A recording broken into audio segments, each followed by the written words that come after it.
Uh-oh.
Okay, we'll start with this, our last look at the Super Bantamweight unification match between champions Ellie Scotney and Jamie Mercado. Two shared a moment, a steely gaze, neither fighter budging an inch. Neither fighter wanting to. Tomorrow night, Ellie Scotney squares off against the longest reigning champion at this weight.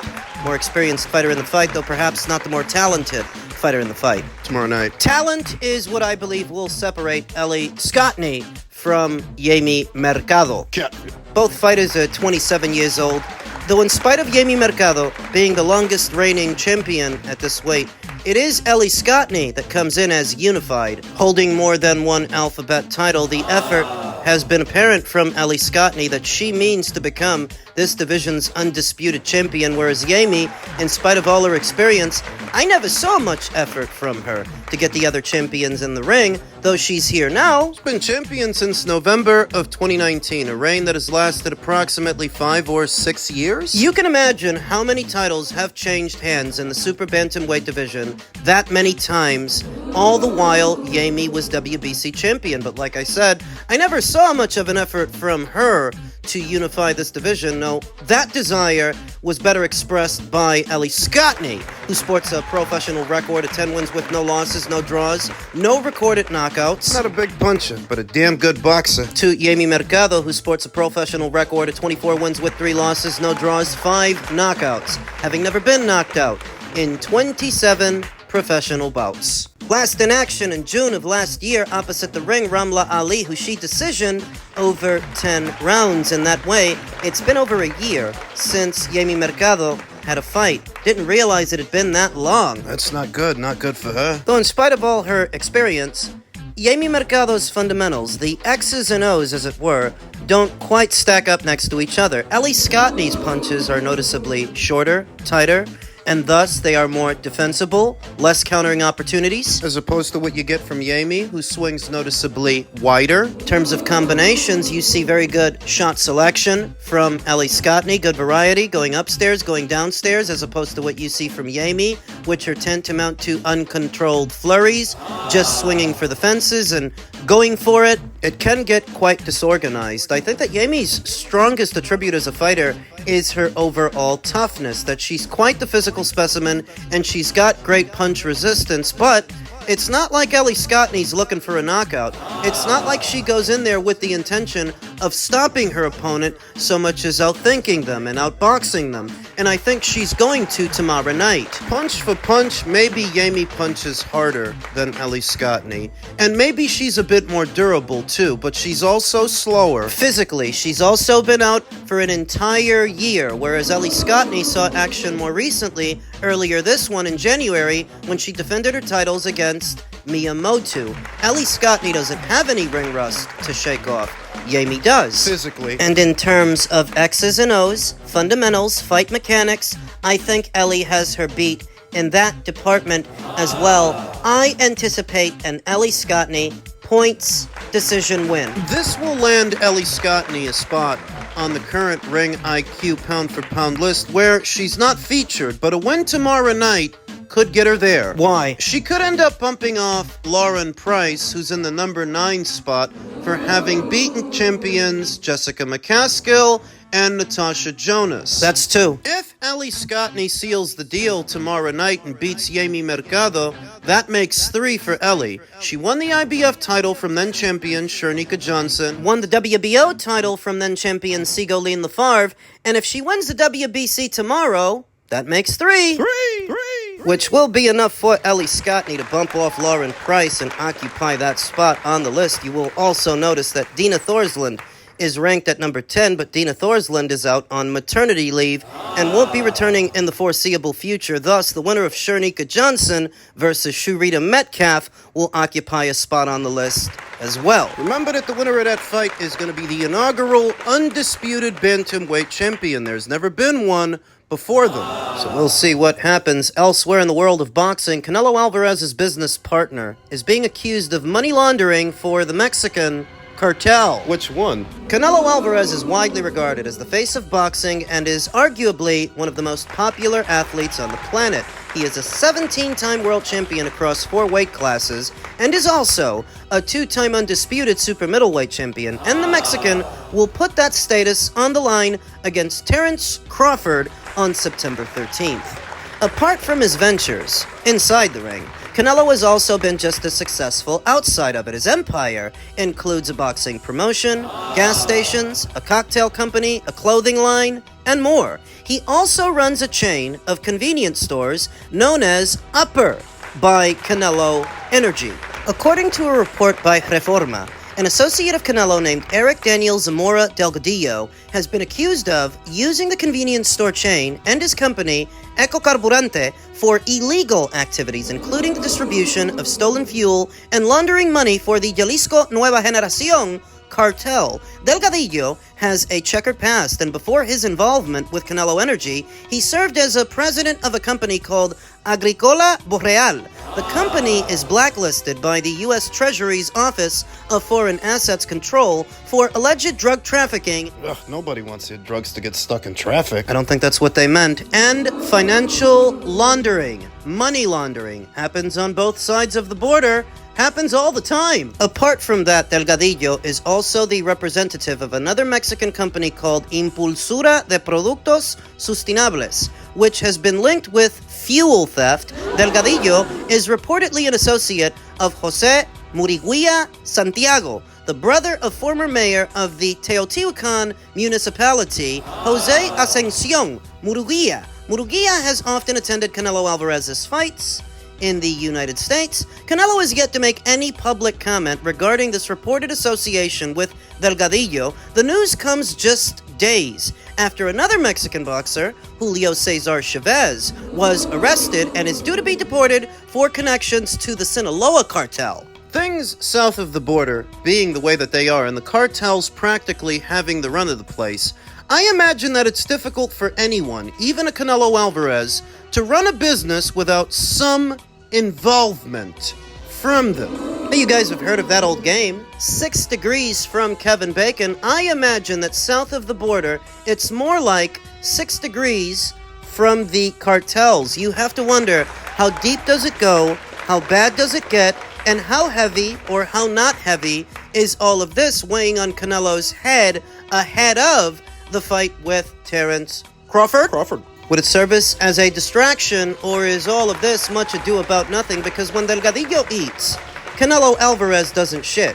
Can Canelo Alvarez be faulted for what associations, dubious or otherwise, a business associate has? That doesn't mean Canelo's doing anything. That doesn't mean he's not. So is this what Jake Paul meant when he said that Canelo is next? Upon the apprehension of Julio Cesar Chavez by ICE, Jake Paul took to his social media and said, Canelo is next. Is this what he was implying? That south of the border, Canelo has the same dubious associations as a Julio Cesar Chavez? Whatever it is, I trust that Canelo Alvarez has his affairs more sorted and more in order than Julio, that he won't get scooped up by ICE because he's been here on an expired tourist visa. It seems to me that when Julio came up here and tried to take residency in America, it's because he knew about the warrant in Mexico and he was trying to get away from that.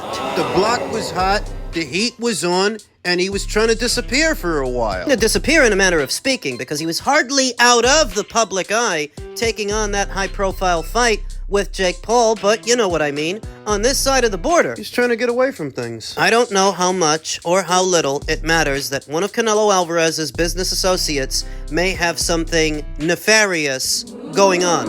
I just know that the issue with the cartel south of the border, they're everywhere. They're into everything. Just know that outwardly, it seems like the municipalities and the powers that be don't really want to take them on because the cartels are well-financed organizations. Powerful. So that somebody that Canelo Alvarez works with might have some dealings with them, it doesn't surprise me, but it doesn't implicate Canelo by default either, because Canelo Alvarez is busy, obviously. He's a very busy man, and what somebody might be doing while his back is turned? I don't know enough about this to have an opinion. It's in the air.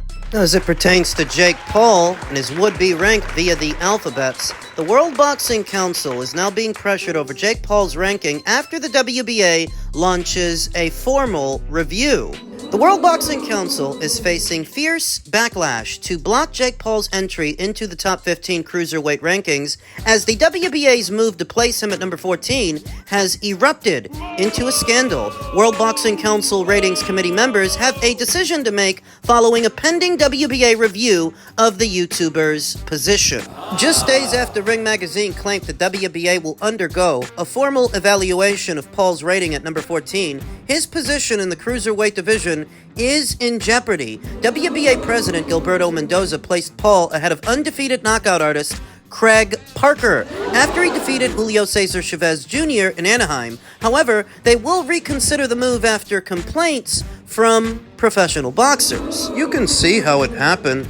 All these guys that are fighting other professional boxers like themselves, seeing Jake Paul get a rank so easily after fighting basketball players and MMA fighters, retirees. Even if those professional boxers are fighting gatekeepers and low-level competition, they're still fighting other boxers, whereas for the most part, Jake had not been fighting boxers, at least not at the start of his professional boxing career. The hope in fighting Chavez was that in fighting a former world champion that would help to legitimize him.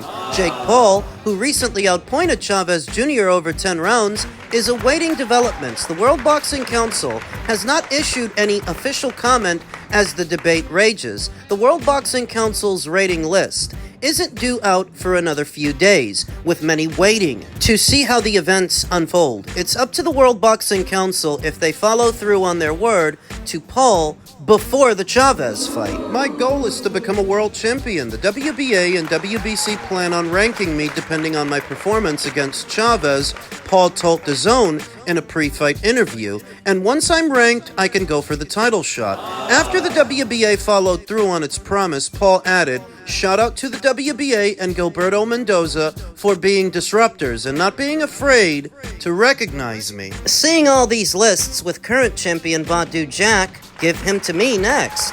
Parker was snubbed despite his perfect record. Parker, who the WBA bumped down in the rankings despite a flawless 20-0 record with 20 knockouts, called the situation a slap in the face to real fighters and urged sanctioning bodies to stop rewarding celebrity over substance. The old saying goes, money talks and bullshit walks. Jake Paul, for all of his faults and all of his drawbacks, draws more attention and generates more money than this Parker person. So naturally, the alphabet organizations are falling over themselves to work with him. If not for that, they wouldn't bother. And for that, this Parker person is getting the short end of the stick. The American, who won his national cruiserweight title back in 2024, hasn't put a foot wrong at 200 pounds and still lost his place in the rankings. Did they think he wouldn't notice, or did they think that he wouldn't say anything? And you know what the solution is to quell this controversy? If Jake Paul wants to silence the critics, the naysayers, and the people that feel he doesn't deserve to be there, Parker included, just go fight Parker. Take care of him. And if you beat him, that will prove that you are in fact worthy of a rank and worthy to be ranked ahead of him, because the way it is, looks like they screwed him over. The social media backlash was swift, with fans calling the decision embarrassing and a disgrace to the ranking system. Paul's inclusion in the World Boxing Council's top 15 would likely cause another uproar, following his victory over Chavez Jr., which came against a faded 39-year-old former middleweight, WBN reported that WBA officials will discuss Paul's status at the upcoming European convention scheduled for July 15th through the 18th. The board will meet to decide if they made a severe error following questions from ranked contenders. While there's no information about the WBC and what they'll do, promoters like Hall of Famer Lou DiBella aim to force the issue onto the agenda. With boxing's ranking integrity once again in the spotlight, the World Boxing Council will soon break its silence. If the WBA backtracks, and they might, the WBC will have no excuse. The pressure to protect boxing's integrity, not influencer branding, has never been greater. Wait a minute, you think the WBA might backtrack? Why? Because the WBA ranking they gave Jake is only really as useful as Jake's desire to fight the WBA champion. And the WBA champion is Zurdo Ramirez. I'm sorry for Jake, and I'm sorry to say that if you try to fight Zurdo, he's gonna end your boxing career. He's gonna beat you up. He's gonna beat you from the inside out. Only 12 or 13 fights into your pro boxing career, many fights where you really weren't even fighting a legitimate boxer. You are not ready for somebody like Zurdo. So the WBA might backtrack because he's not ready? No, I think they might backtrack because he's not going to actually use the rank to fight for the title. So if he's not going to use it, why give it to him anyway? The World Boxing Council, on the other hand, that's a separate matter and a different matter, because Jake Paul says he wants to fight Badou Jack. Nikisa Badarian, the co-founder of MVP alongside Jake Paul, has declared that Jake Paul wants to fight WBC Cruiserweight Champion Badou Jack more than anyone else in a recent interview. Why would he want Jack more than Jai? Why would he want Jack more than Zurdo? Because Jack's older than Chavez. Because where Julio Cesar Chavez was 39, Badou Jack is 42. My thoughts. It's not actually normal for any contender, serious or otherwise, to face a world champion only 12 or 13 fights into their pro boxing career. So let's establish that standard, that fighters don't usually fight for world titles this early because they're not ready to. You know, only amateur standouts fight for titles that early. Guys like Loma or Clarissa Shields, Katie Taylor.